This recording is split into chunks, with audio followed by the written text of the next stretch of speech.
to know what it's like when you have a gun that's like obviously like not loaded and stuff, but like were you guys freaking out at all, or is that just like a stupid question? No, I don't think that's a question. No.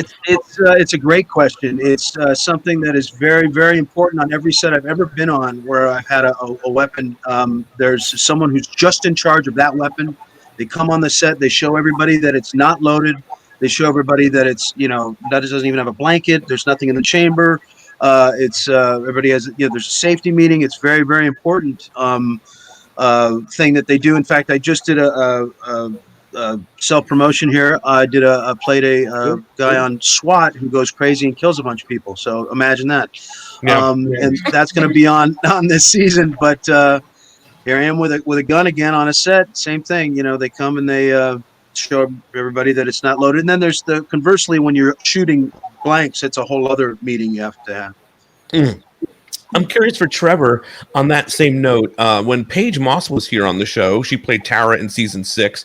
She said there was the rule that she could not point the gun at Kelly. So I'm curious, was there a rule like that about Brandon, that she couldn't point the gun at Brandon, or you couldn't point the gun at Donna, or were you ever told a rule like that? This is for you, Sarah. Yeah, there was nothing that I can recall. I think they were like point away, scare the hell out of them. It was like David said, they were safety precautions, and that was it.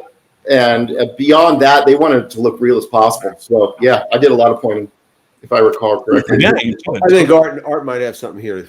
Art? Yeah. Well, I know that a lot of the episodes I did where I was the psycho killer, there were some rules and about guns particularly, and one of the rules was that you couldn't have the gun in the same frame with another with the potential victim. You know what I mean? You couldn't have the gun like in movies. You see, they put the gun up against the head and say, "Okay, right. Don't make a move." You couldn't do anything like that. The gun had to be. You had to. If you were aimed, flying around with a gun, it was in a separate frame.